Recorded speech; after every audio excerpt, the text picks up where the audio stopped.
Я приветствую вас, дорогие друзья, уважаемые гости и подписчики моего канала. Всем большое спасибо, что следите за новыми выпусками и, конечно, анализируете все происходящее. Прямо сейчас со мной медиаэксперт, историк Полина Реутова. Полина, приветствую вас. Здравствуйте, друзья. Друзья, пожалуйста, поставьте лайк этому видео, найдите Полину Реутову в соцсетях и, конечно, следите за всеми новостями, которые только, ну, собственно, как из рога изобилия поступают и которые только успевает слеживать. Подписывайтесь в Махе, нашем отечественном скрепном, потому что теперь я есть и там тоже, а неизвестно, что будет с Телеграмом, поэтому все, кто установили себе это приложение, подписывайтесь на меня и там обязательно. Ну, вот так и живем, знаете, неизвестно, что с Ютубом, неизвестно, что с Телеграмом, неизвестно, что с другими площадками. Все откусывают, понадкусывают и ограничивают. Но все, в принципе, идет по изначально понятному сценарию. Значит, Генассамблея перевернула вообще колоду, но, кажется, расклад остается прежним. Как вы оцениваете, как бы, переобувку в воздухе Трампа? И была ли она вообще? Я считаю, что не была. Я считаю, что это было филигранный публичный выход из конфликта, точнее попытка во всяком случае. Потому что ему же Зеленский говорит, вот у нас такие успехи, мы там продвинулись.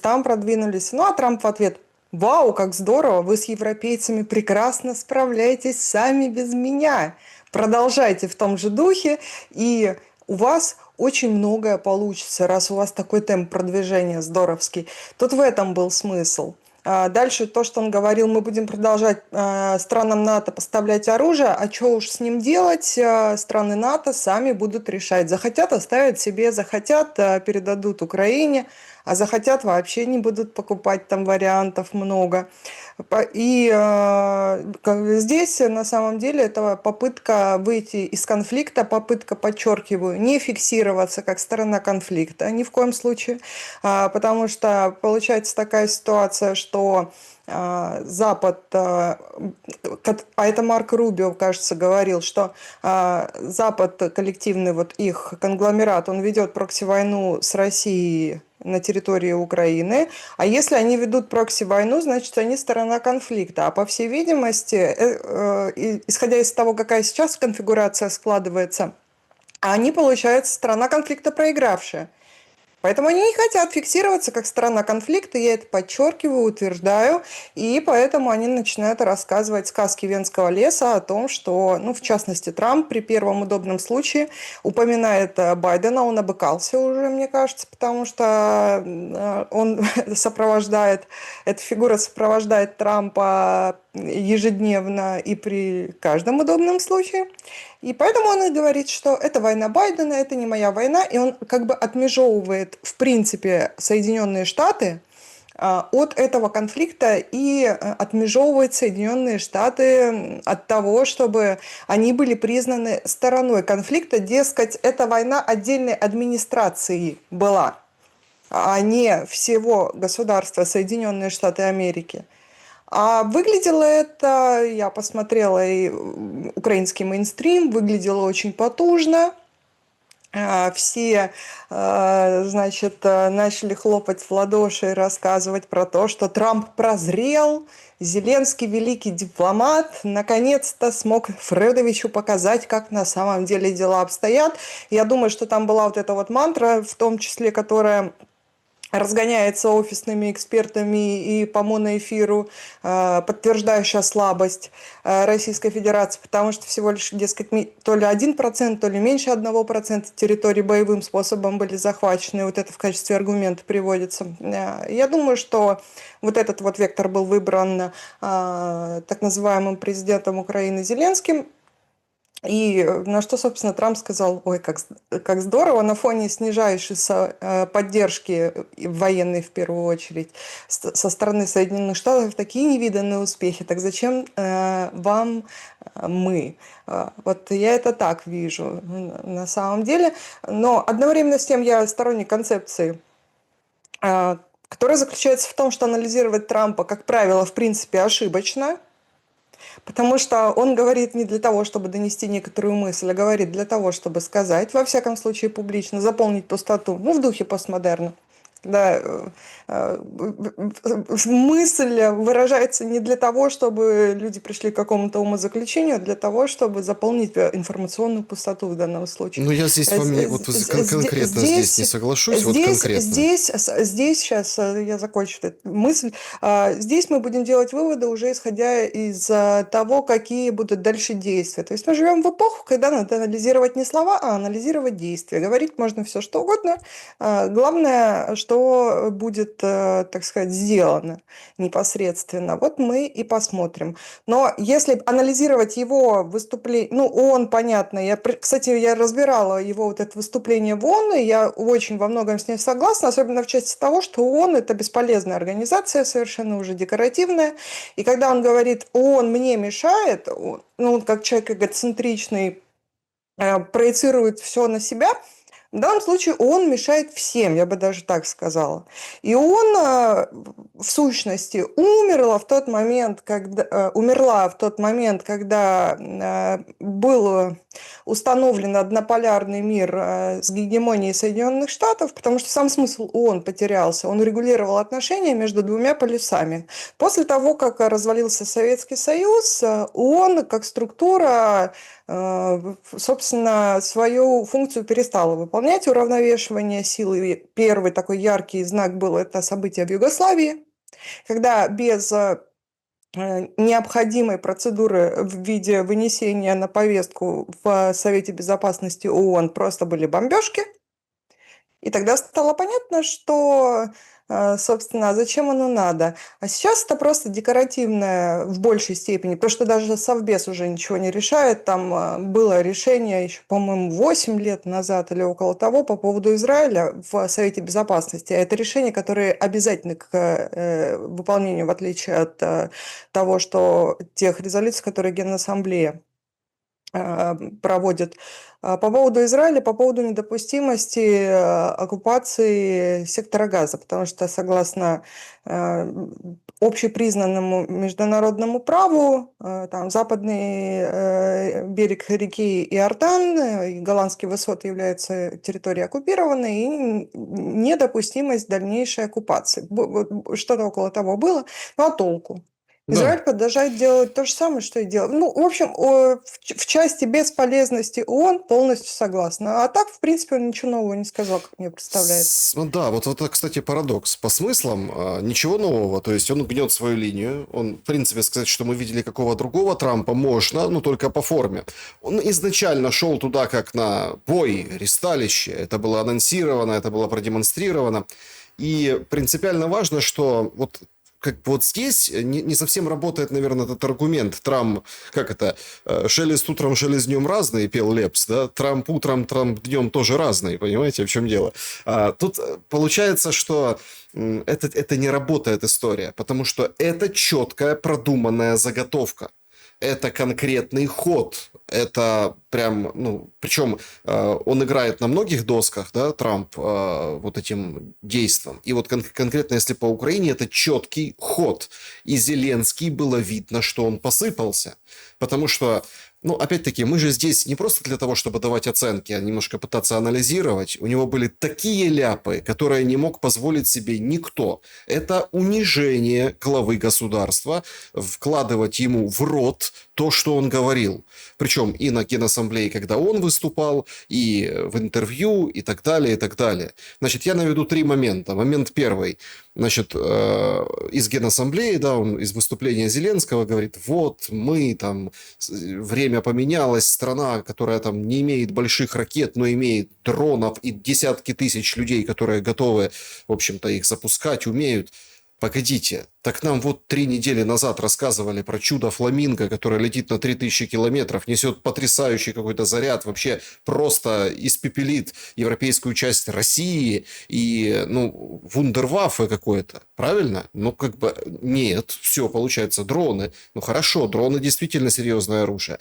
Дальше, он начинает критиковать ООН, вторя Трампу, причем делает это абсолютно опрометчиво и не соблюдая никакой фактаж по поводу резолюций, кто сколько наложил вето. И по Россия поводу Грузии еще особенно и, момент и, интересный был. и сразу прилетела по поводу Грузии, там глава партии, ну, в парламенте правящий выходит и говорит: «Помой рот, Зеленский, о чем ты?» То есть и даже на интервью Fox News, когда он четко задают вопрос про коррупцию, говорит: нет, этого всего нет, это все вранье, враки. Европа, видите, вот Европа. Европа у нас мерила как бы честности, Европа не согласна, все хорошо. Это все свидетельствует о том, что посыпался Зеленский и посыпалась команда Зеленского. То есть мы не видим, ну вот потеря рациональности, да, то есть, или там слаженности текстов. Ну, короче, некому получается в этом кругу, который собрал Зеленский вокруг себя, думать. И продолжается вот этот упор на эмоции, и сейчас вовсю пишет западная пресса о том, что будет контрнаступ 2, и Трамп якобы говорит: давайте, и люди как-то так... Но без нас. Люди без нас, да, давайте, но без нас. И люди как-то разводят руками и уже потихонечку, ну, не знаю, хватаются и тянутся к валидолу, потому что первый контрнаступ мы все помним. Как вы думаете, в каком положении сейчас Зеленский, вот если мы там вскрыли определенную игру Трампа, да, то что с Зеленским? В более-менее стабильном, потому что он чуть более чем прокси, полностью является прокси Великобритании и, как я их называю, шмоткофонтанты, там еще Франция подключается, и другие глобалистские элиты. Пока у него британская охрана, пока у него британская поддержка, чувствует он себя более-менее нормально, поэтому здесь, как говорится, ничего нового. То, что он утратил, может быть, не полностью, но в значительной степени поддержку Соединенных Штатов, это да. То, что это повлияет ключевым образом на процессы, это да. Но пока он ведет себя так, ну, может быть, внешне... Он же тоже может подыгрывать, он хороший актер. Он может себя спозиционировать как то, что он ну, когда он не под веществами, хотя я не знаю, бывают такие моменты, нет, но тем не меньше. То, что он в панике, то, что он переживает, или какое-то смятение может разыграть с тем, чтобы ему потом сказали: вот, смотрите, он в каком-то смятении. Видимо, как-то не так за кулисами прошли какие-нибудь переговоры с тем же Трампом или с кем-то еще. Он может специально играть на публику. Здесь по факту с Соединенными Штатами, которые не хотят фиксироваться как сторона конфликта в лице Трампа, все понятно, поэтому они оттуда отходят.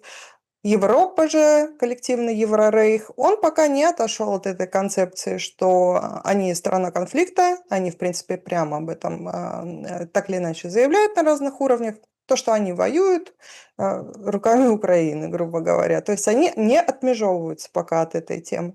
И пока это происходит, Зеленский себя ведет соответствующим образом и чувствует себя, как мне представляется, абсолютно нормально. Пока у него есть британская охрана.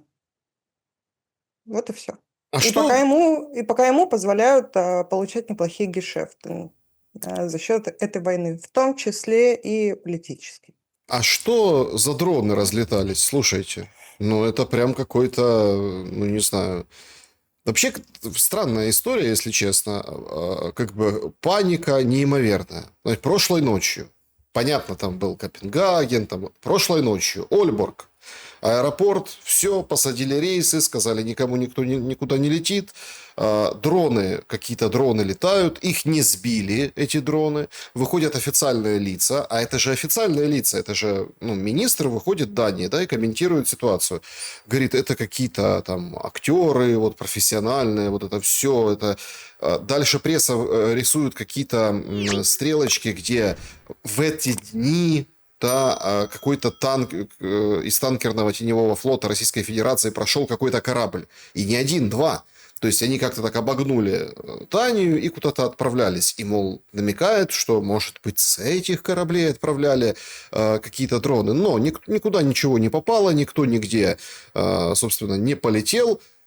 Короче, какая-то интересная история. Кому это выгодно и кому нужно?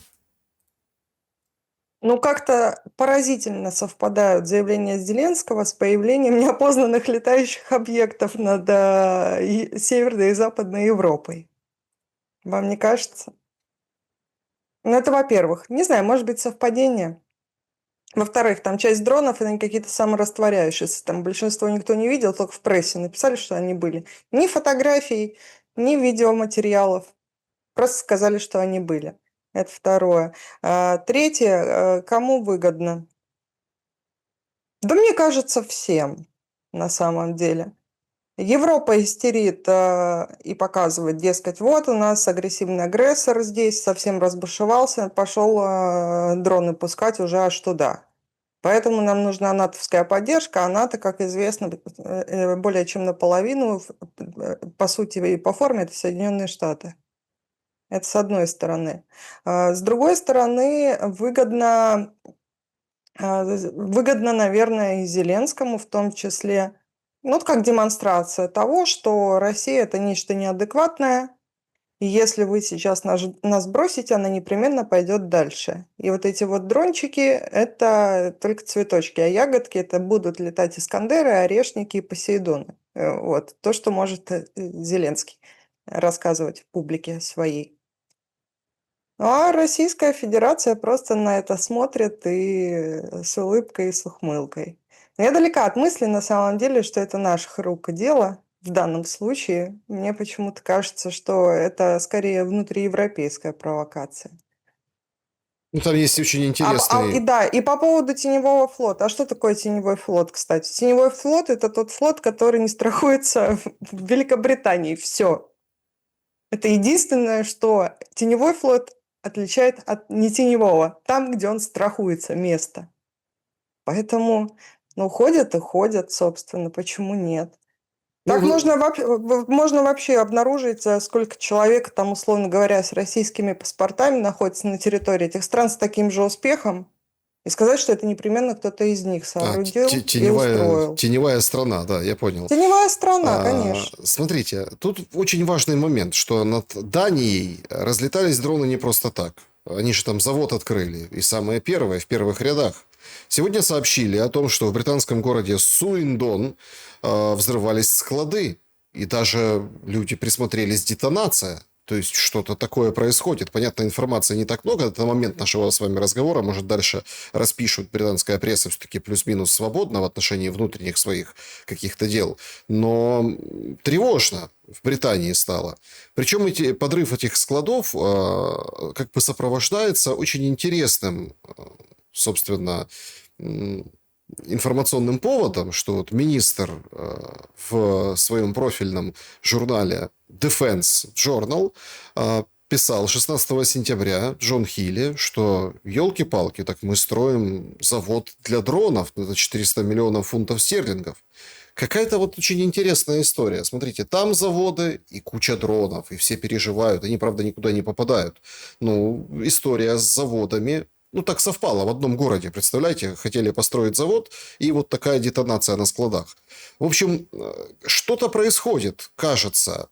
И какое-то противодействие на территории Европы все-таки оказывается вот этим планом по милитаризации. И, ну, там же как Зеленский говорил, в общем, это типа украинские дроны.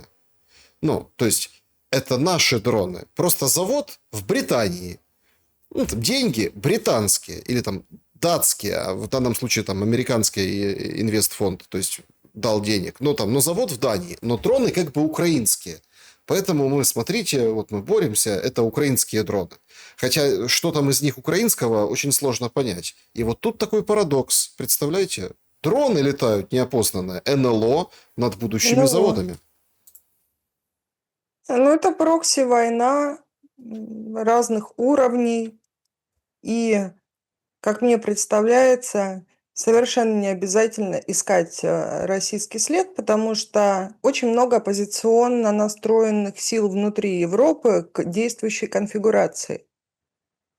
Это могут быть местные диверсионно-разведывательные операции, вполне, даже больше на это похоже. Другой вопрос, что очень удобно все сваливать на русских, и это, кстати, вот диссонанс такой, опять-таки, то, что и Трамп говорил, экономика в кошмар, ужас-кошмар. Европейцы рассказывают про то, что мы стремительно ослабеваем. И одновременно с тем у нас оказывается такой огромный ресурс, что мы можем в самых тыльных тылах Европы западной якобы что-то устраивать. Ну, это противоречит и по форме, и по сути. События противоречат их словам. То есть здесь может быть вообще все что угодно, равновеликие варианты. Но мне кажется, что это внутривидовая борьба уже внутри Европы. Это местные разборки, мне так видится. Потому что достаточно много сил там, оппозиционно настроенных к действующей глобалистской конфигурации, которые против милитаризации, поскольку если ружье висит на стене, оно когда-нибудь выстрелит, и оружие производится для того, чтобы его использовать. И чем больше милитаризируется Европа, тем больше, к сожалению, растет вероятность большой войны уже глобально на европейском континенте. Умные люди это понимают, местные там особенно, и им эти процессы не симпатичны. Поэтому вполне возможно, что это работа внутренних пацифистов, скажем так, вот таким вот образом, я так думаю. Тут может быть все что угодно, но всегда в любом непонятном случае обвинять Кремль. Самая удобная позиция. Что бы ни произошло, можно обвинять Кремль во всем. Очень интересно, на Генассамблее ООН выступил министр иностранных дел Венгрии Сиярто. Говорит, рецепт венгерский. Никакой войны, никакой миграции, никакого гендера. Слушайте, ну прям, как это, мир, труд, май. Прям как лозунг какой-то звучит. Вообще, конечно, очень интересно, как в это все вплетается, ну, условно, новая реальность, с которой не могут согласиться условные старые лидеры. Даже перепалка Трампа заочно с мэром Лондона, это вообще дорогого стоит. Тут, говорит, ужасный мэр. И Да, тут, и этот вышел с истерикой, да. ну, говорит, Расист, как у него там, сексист, в общем, сист, весь набор. да, полный набор, да, глобалистских штампов. Так они ж союзники. Вот с точки зрения украинцев, когда ты смотришь на вот эту перепалку мэра Лондона и президента Соединенных Штатов, ну, вроде бы как этого быть не должно, а это есть. Не, ну это уже эмоциональные местечковые выпады. Это не суть отражения глобальных процессов и, в принципе, взаимоотношений между Вашингтонским обкомом и Лондонским центром, как традиционно принято думать. Вот отношения с короной, вот это да, это важно.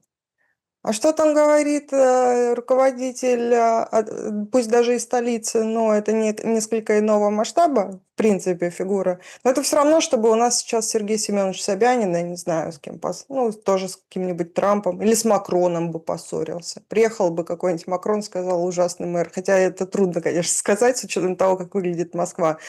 Да, но тем не меньше. Ну, то есть уровень дискуссии плюс-минус такой же. Здесь, я думаю, объединять эти моменты, вот этот частный случай, вот эту частность, как-то ее проецировать на общую картину взаимоотношений между Лондоном и Вашингтоном все-таки не стоит. Здесь больше отражение того, что Трамп говорил как раз про миграцию, а тут с учетом того, каков мэр этого Лондона и какой он национальности, какие у него предки, да, понятное дело, что его это задело. Потому что там тренд немножечко другой от этого мультикультурализма, хотя никакого мультикультурализма там нет, и угнетенная группа теперь становится обыкновенной коренной британец, сразу цисгендерный угнетатель по умолчанию. Это уже угнетенная группа. И, в принципе, об этом Трамп говорил, и венгры тоже плюс-минус об этом говорят. Казалось бы, очевидные вещи, но вот эта повесточка инклюзивности, которая превратилась в секту, она, собственно, превращает некогда реально цветущий сад в адский халифат. Вот как это сейчас выглядит. И Дональд Фредович справедливо обращает на этот процесс внимание, потому что это объективно. Вот этого типа так и перекрыло с его слов. Ну, плюс он все это воспринял на личный счет, вот в чем дело. Но это совершенно не как, мне кажется, не связана с глобальными взаимоотношениями между двумя столицами, Лондоном и Вашингтоном. Так христианство ж надо защищать, Конечно, говорит Трамп. и правильно Самая говорит. угнетаемая религия. Вот он имеет в виду, интересно, Украинскую православную церковь, когда об этом говорит? А этот парень, пишет Белый дом, цитату из Трампа, борется отважно, ну, про Зеленского. То есть мы же это все видели вчера утром, как Мгм. это все. Поэтому тут, понимаете, тут тоже очень интересно складывается конфигурация. Как вы думаете, а как война изменится сейчас, после этой Генассамблеи? Ведь если, понятно, можно обсуждать очень много деталей, можно обсуждать очень много заявлений, можно там, собственно, это тоже, кстати, очень интересная тема, как Зеленский говорит, без Китая Россия ничто. О А, как! а без Запада Украины что? Встречный вопрос. Ну, подобное надо сравнивать с подобным. Они же, как бы, администрация Зеленского себя уже как жертву не позиционирует, а как боец, как равновеликий субъект Российской Федерации. Но если Российская Федерация без Китая ничто, то можно так в порядке лаверды. А без коллективного Запада Украина что? Еще более чем ничто, вежливо говоря. Тут такая скользкая логика. По поводу того, как изменится война, я не считаю, что точкой отсчета для изменений должно рассматривать вот эти вот мероприятия в Генассамблее ООН. Как глобально изменится война, у меня есть видение. Я не слышала, чтобы кто-то это мнение выражал, кроме меня, но как мне представляется, чем дальше мы идем в будущность, тем более неизбежна большая европейская война в той или иной форме противостояния. Третья мировая, ну будем уж прямо говорить, потому что так или иначе мировые войны – это суть войны блоков, где замешано множество государств. И сейчас во многом идет война за то, на чьей стороне будет Украина, в каком она будет блоке. Она будет с Россией вместе сражаться или все же нет? Поэтому Запад делает все возможное, этот глобалистский, для того, чтобы поддерживать вот этот чудовищный градус ненависти между двумя народами и чтобы к консолидации чтобы консолидация была как можно более затруднительной. Она неизбежна, я это утверждаю, я верю в цикличность истории. У нас было множество территориальных раздробленностей и разного рода гражданских войн, но всегда все заканчивалось консолидацией. Это неизбежно. Я думаю, что кто поумнее и читает учебники на Западе, там стратегии все-таки остались, которые не только чатом GPT руководствуются, а как-то более глобально мыслят. Они прекрасно это понимают. И если изначально у них был расчет, что их поддержки будет достаточно для того, чтобы девальвировать российскую военную и политическую машину, сейчас они поняли, что это невозможно, и поэтому они максимально оттягивают тот момент, когда к этой машине нашей российской присоединится и украинская. И для них это сейчас самый страшный страх. Две самые большие боеспособные армии, освоившие кучу технологий, закаленные боевым опытом. Тут противотанковый ров под названием Ла-Манш не спасет, не то что во Вторую мировую. И они это прекрасно понимают. Я сторонник этой концепции, что сейчас война идет не только за онтологическое основание Украины и за то, чтобы она вернулась к нашей цивилизационной общности, а за то, чтобы мы единым фронтом в будущее, как мне кажется, к сожалению, неизбежной войне выступали. И вот сейчас за это Запад воюет. На чьей стороне будет бывшая Украина. Вот, за это идет война на самом деле, в основном. Потому что война, мне, к сожалению, в той или иной форме скорее неизбежна. Ну, вы же И, понимаете, и, что обычно и вот этот наемник. региональный конфликт будет масштабироваться уже, ну, не в межконтинентальный, но в конкретный прям континентальный. И, кстати, во многом сейчас идет спор, на чьей стороне выступят вот в этой потенциальной пока будущей войне Соединенные Штаты, чью сторону они выберут. Потому что во Второй мировой войне, Великой Отечественной для нас, Соединенные Штаты выбрали сторону Советского Союза, а не вермахта, который поддерживало, напомню, абсолютное большинство в Европе. Нацистскую Германию так или иначе. А Штаты оказались поумнее, они выбрали сторону изначально, не колебаясь нисколько, выбрали сторону Советского Союза, и сейчас во многом идет в том числе спор за то, на чьей стороне будут американцы. Ну, то есть сразу хеджируются риски с разных сторон.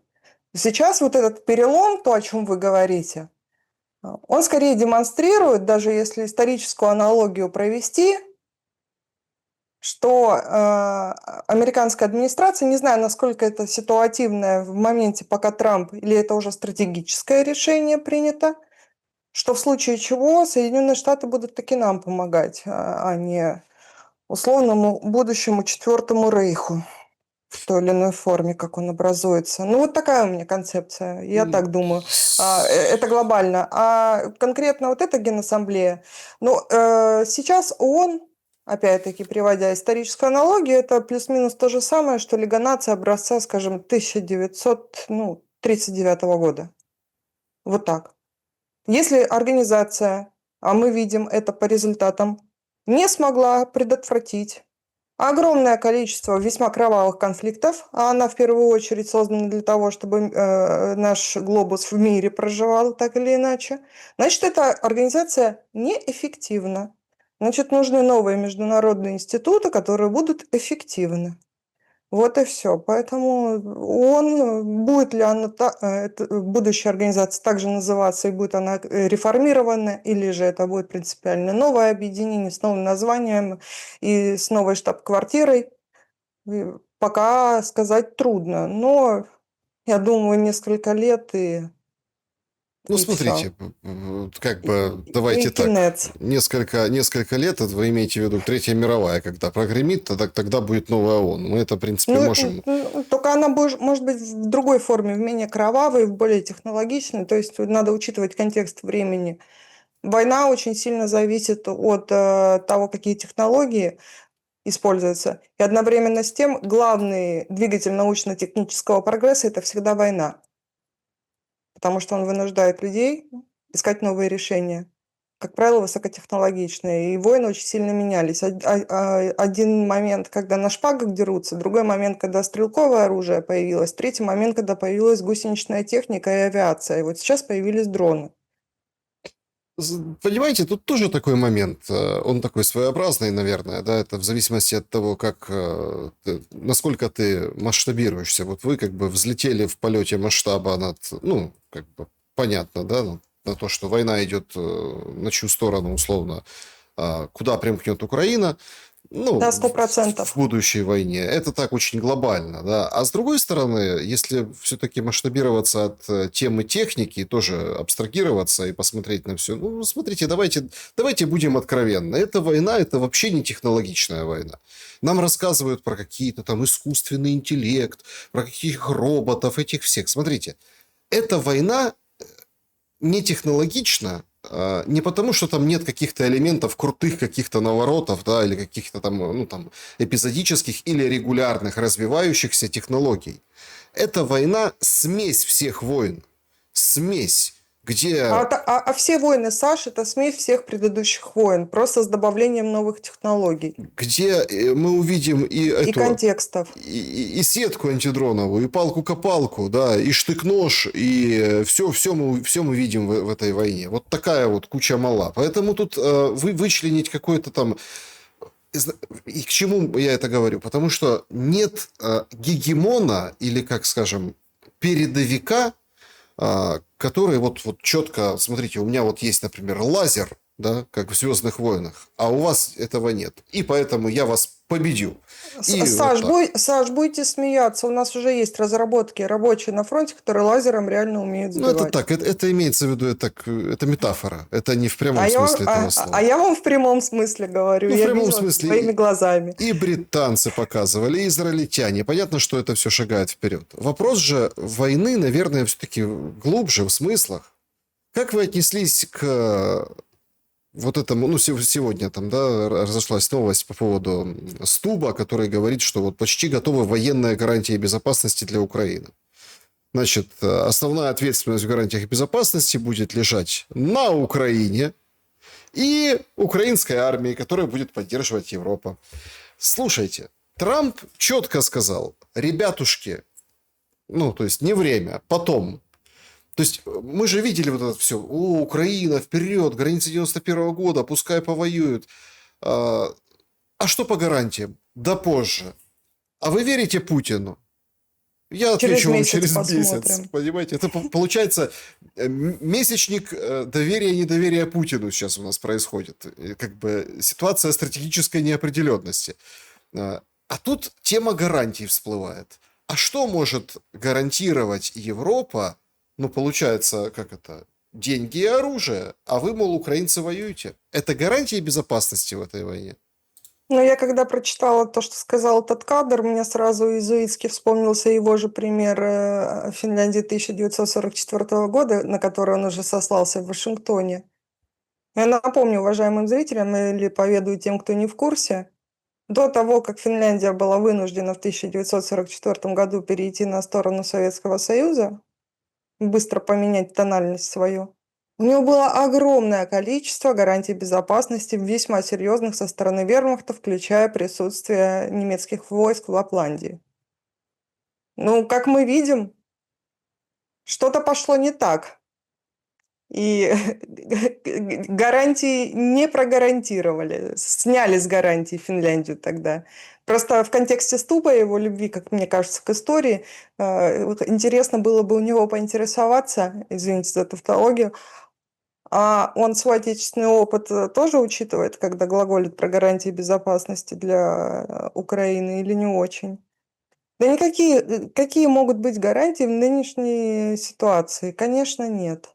Это все для того, чтобы затягивать процесс, для того, чтобы русские с украинцами как можно дольше враждовали и чтобы снизить к минимуму малейшей вероятности объединения и консолидации, потому что эта военная машина пойдет на Запад огромная, чудовищная для них вместе. Это неизбежно в Так случае, а если будет зачем большая туда идти? война.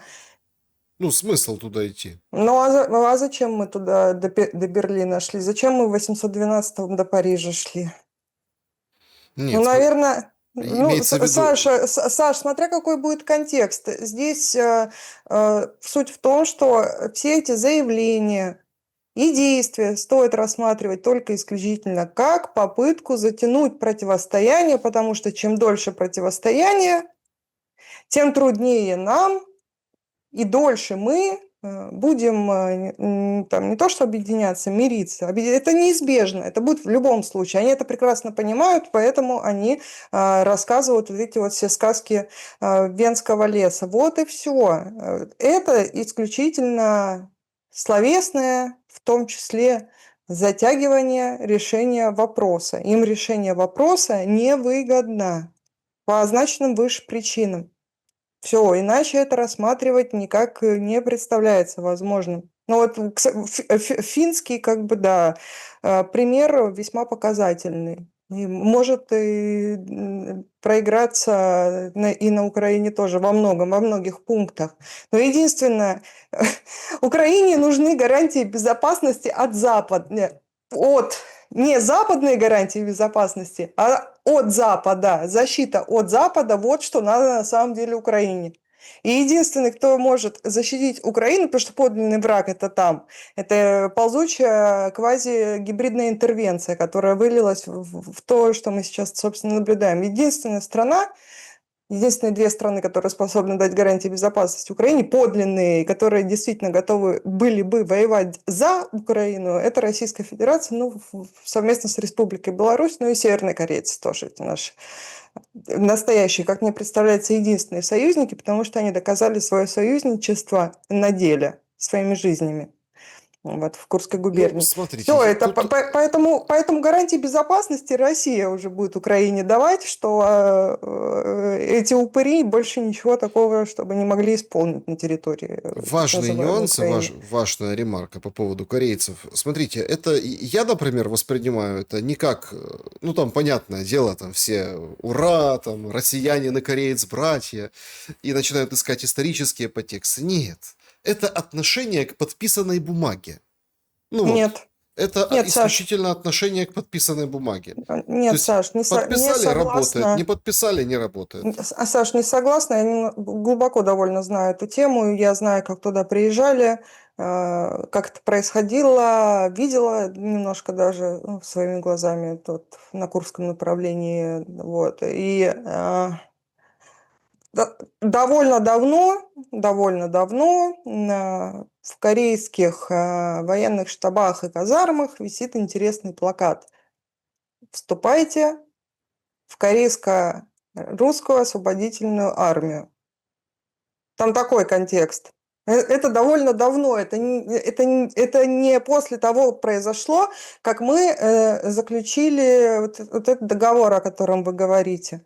Тут не в бумаге дело. Бумага формализовала это и сделала это возможным документально, ну, чтобы было на что сослаться. Тут бумага – это не причина, это следствие. Это способ это документально оформить, свое намерение. Тут не с этой стороны надо заходить. Тут как раз все по-другому. Это единственный наш, имею в виду России, подлинный союзник сейчас. Ну и Республика Беларусь тоже. Вот у нас два союзника. Беларусь не воюет. Беларусь не воюет напрямую. Напрямую не воюет. И, кстати, хорошо.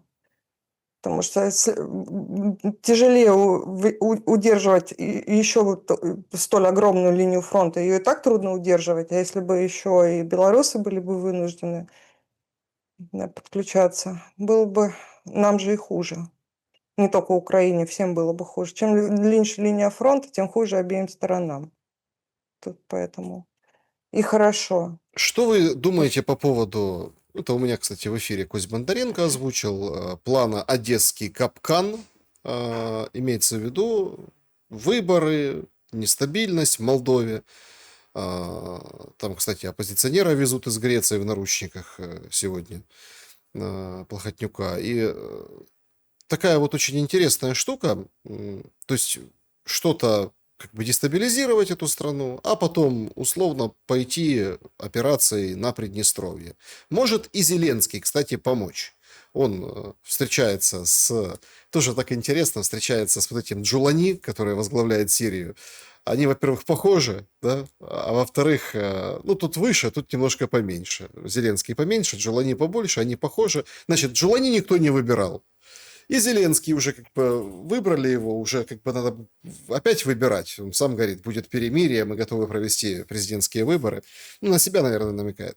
Да. Так вот, в принципе, вот эта операция с опорой на Зеленского в Приднестровье может вынудить Путина опрометчиво каким-либо макаром как бы двинуться вперед, броситься, спасать Приднестровье. Быстро переходить с большими потерями Днепр, двигаться туда, в ту сторону. И, собственно, это как бы выглядит как капкан, да, потому что тогда жертвы, тогда расшатывание ситуации, тогда масштабируется вообще все происходящее, втягивается другая страна, и, соответственно, там же и натовцы, румыны рядом, и вот начинается прям Третья мировая в том ключе, в котором, ну, вот все говорят.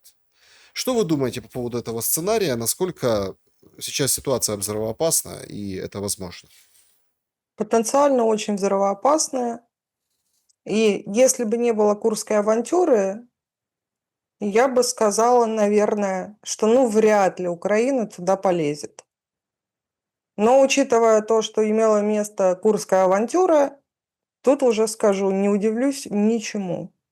То, что такие попытки могут быть, но я все-таки склонна считать, и мы с вами в прошлом эфире тоже про Приднестровье говорили, желание такое есть, безусловно.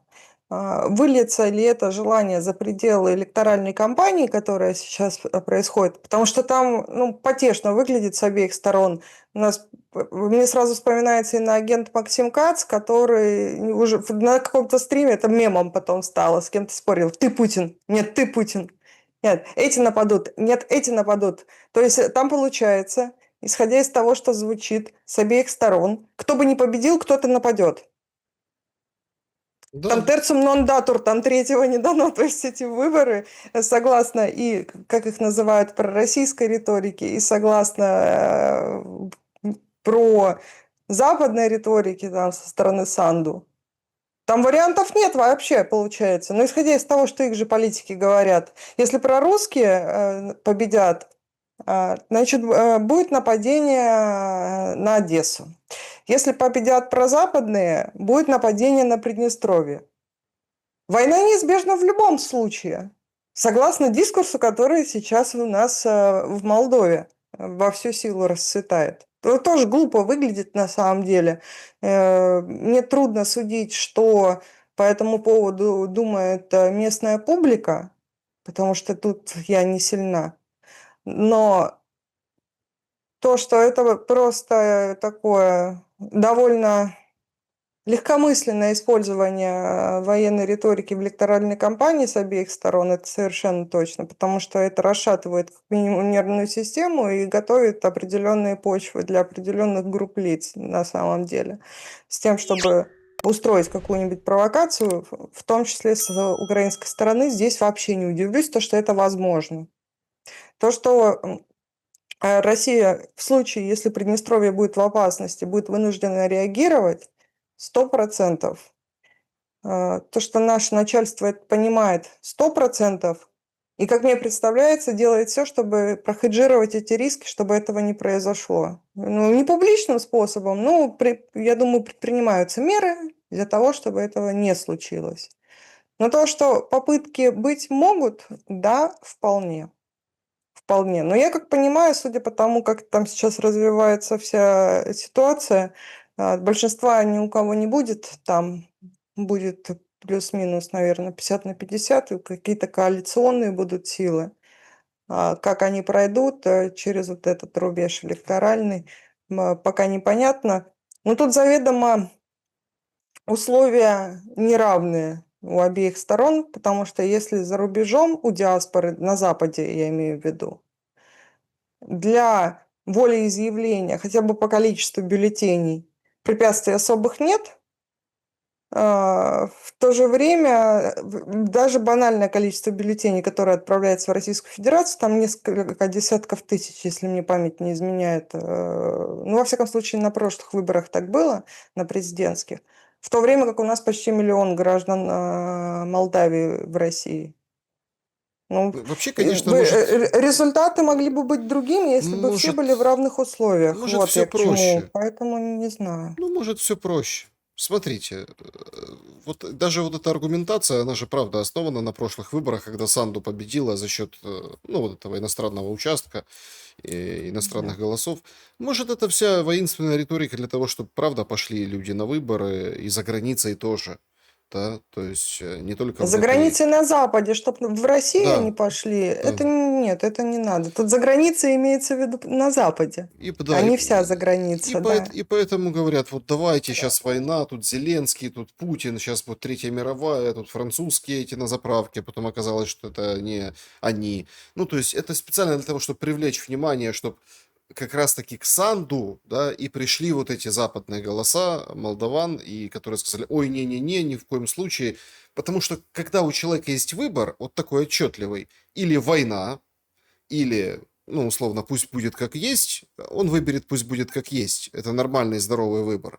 Проблема в том, что Украина многое уже показала, что такое война и как воюется, и, ну, в общем, мало кто хочет. Мы тоже это отбрасываем, понимаете, когда проектируем вот эту Третью мировую, что мало кто хочет, как Украина. Вообще никто не хочет. Поговорить, посотрясать, поляки хотят, не хотят, там другие страны, ну, там соседние, да, вот европейские, там венгры, вообще говорят, ребята, извините, пожалуйста, Урсула со своими там этими энергоносителями, но у нас тут Россия надежный поставщик, все нормально и будет поставлять. То есть, не-не-не, какая война? В смысле будем отказываться из-за войны? В смысле из-за войны? Ну и таких много примеров, да. А, вот вы так сказали очень интересную мысль о том, что как бы за кулисами тихо, ну там, тихой дипломатией, не публичной, многое происходит и решается. А если вот мы начинали с Генассамблеи, да, вот давайте с Генассамблеи вернемся, ну слушайте, ну прям буря в стакане, ей-богу, да, такие заявления, такое все. А потом тихонько Лавров и Рубио встретились, О Так чем то было известно, что они встретятся на полях Генассамблеи Нет, заранее. я имею в виду, что это тихонько. Ну, то есть нет вот этих всех каких-то там, каких-то вот этих. Единственное, что это ярко характеризовало эту встречу, это поднятый палец вверх Лаврова, когда его там, выходя, его спросили, ну как там, чего там? Он там типа все класс и пошел дальше.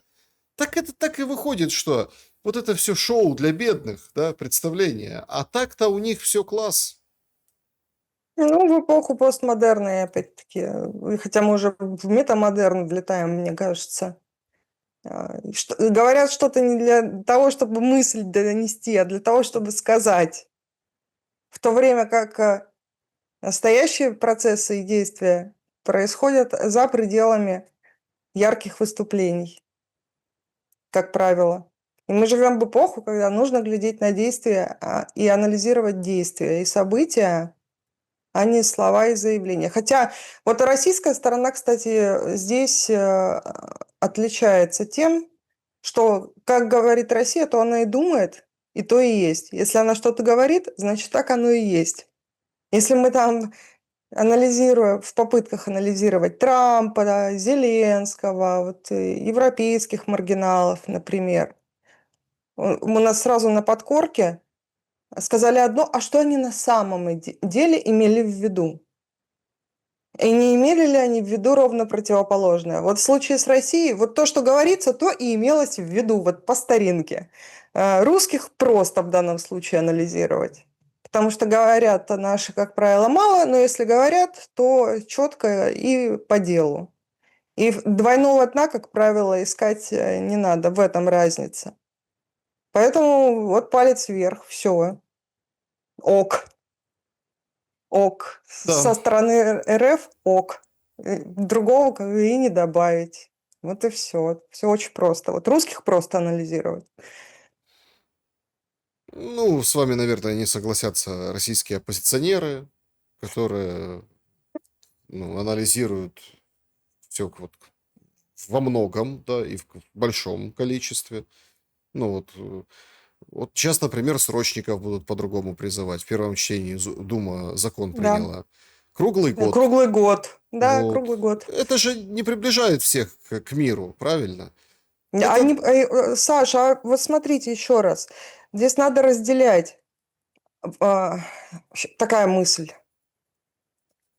Возможно, мир в нашем региональном конфликте и приближается.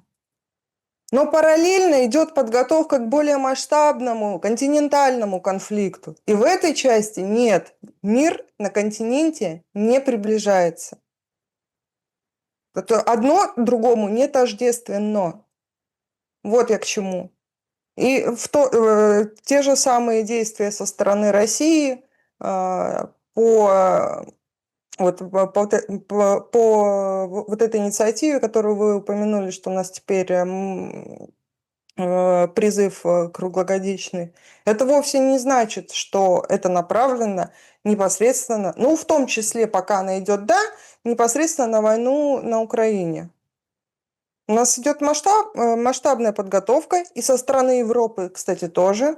У меня есть большой лонгрид на эту тему на моем канале, я это анализировала, как Запад готовится к войне, и там я, в принципе, доказываю, что они для себя уже приняли решение о ее неизбежности. Ну, так и Российская Федерация тоже готовится к войне на своем континенте, более глобальной, континентальной. И тоже уже исходит из того, лучше по худшему сценарию готовиться, чем полагать, что его не будет. И идет подготовка тоже как к возможной некоторой неизбежности. И это вовсе не значит, что это прямо ориентировано именно на украинский конфликт. Вот это нужно четко понимать. В принципе, идет милитаризация, и, в принципе, процессы идут таким образом, что не факт, что это будет, но что весьма и весьма вероятно более глобальное и страшное противостояние другого порядка, нежели наш, хоть и крупный, и кровавый, но все же региональный пока конфликт. почему Зеленский вспомнил о Казахстане как о месте встречи Путина, ну, с Путиным, да. Причем фамильярно и очень неуважительно к Казахстану. Ну, Казахстан никак не ответил, говорит, да, мы готовы. Не, ну, номинально готовы, да. Но тут знаете, в чем еще тема главная? Путин, вот я не склонна считать, что он, когда говорит о Москве, что он троллит. У нас президент знает, что немного мест на этом глобусе могут обеспечить ему, нашему президенту, безопасность. Вот в чем дело. Если нет уверенности в безопасности локации, наше начальство туда не поедет.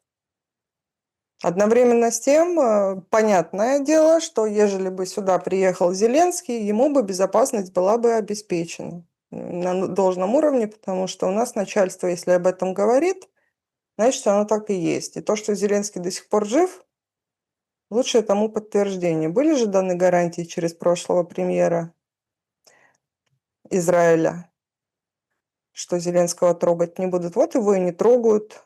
Как только он приезжает куда-то ближе к ЛБС, там резко прекращаются обстрелы, ничего не взрывается.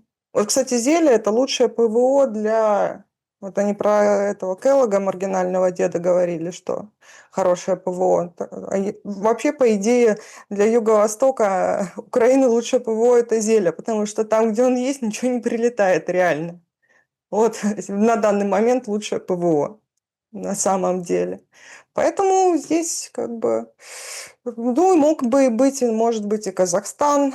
Просто, как сказать, а, предмета беседы нет. И он прекрасно понимает, что с Владимиром Владимировичем он не потянет.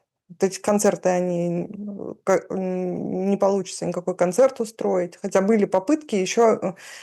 У нас президент довольно стоически, вот это хамское поведение еще в нормандском формате в 2019 году выдержал вот эти усмешки, фамильярничество, но сейчас уже не прокатит такая история.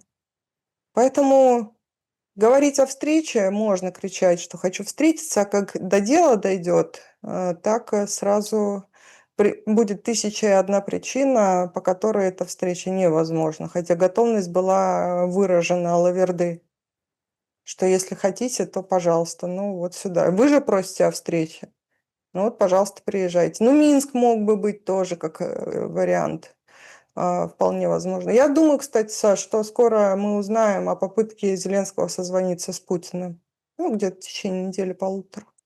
Почему? Возможно, будет... Ну, мне кажется, что может быть телефонный звонок, скажем так. Мотивация. Фронт, Трамп, А я не, геополитика.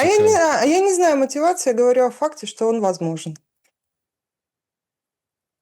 Вот это будет инфобимба, да. И, кстати, вот предшествовать встрече потенциальный будет телефонный звонок 100%. Вот. Будет у него желание, попытка поговорить с нашим начальством. Я так думаю. Могу ошибиться, покажет там неделя-две следующая, примерно, плюс-минус.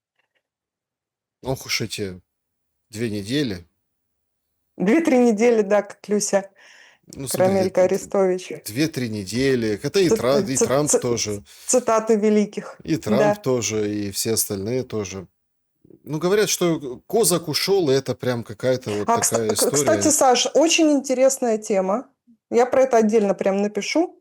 Я сейчас с интересом наблюдаю, как российская оппозиция, украинский патриотический сегмент скорбят об уходе Козака. Все одновременно. Какой был классный мужик. И как жаль, что он ушел. Вот все. А чего вдруг? Я думаю, что не просто так это. Не просто так. Интересно просто слушать нашу несистемную так называемую оппозицию, которая рассказывает, какой Козак прекрасный, замечательный, великолепный. И одновременно с тем слушать, как люди, которые на зарплате у офиса, рассказывают то же самое.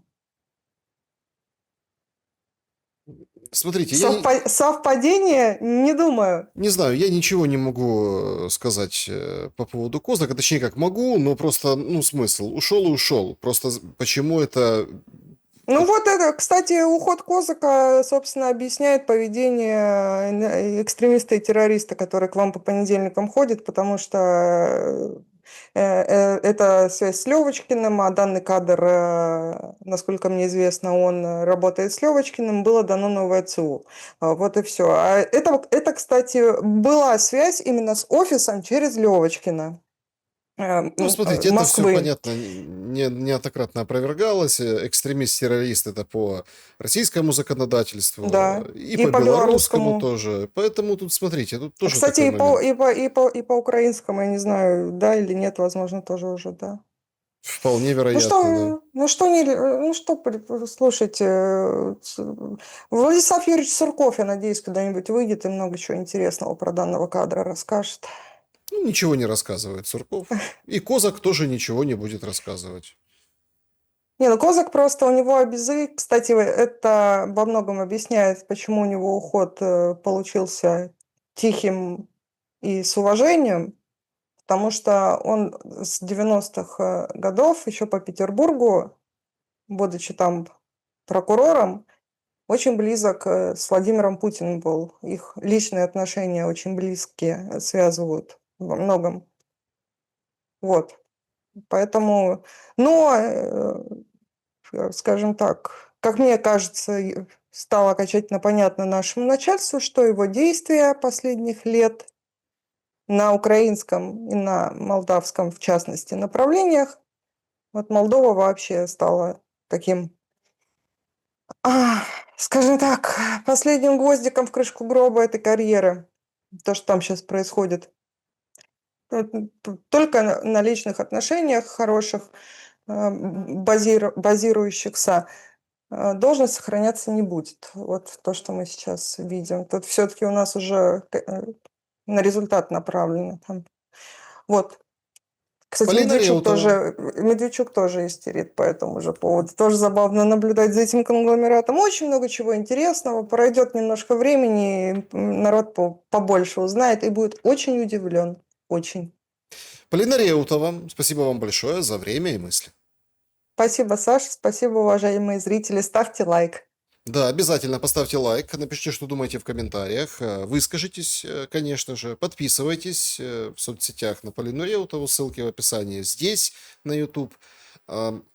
Очень интересно наблюдать, как повернется и что будет дальше, но, в общем, не теряемся, остаемся на связи. Добра и света всем, увидимся.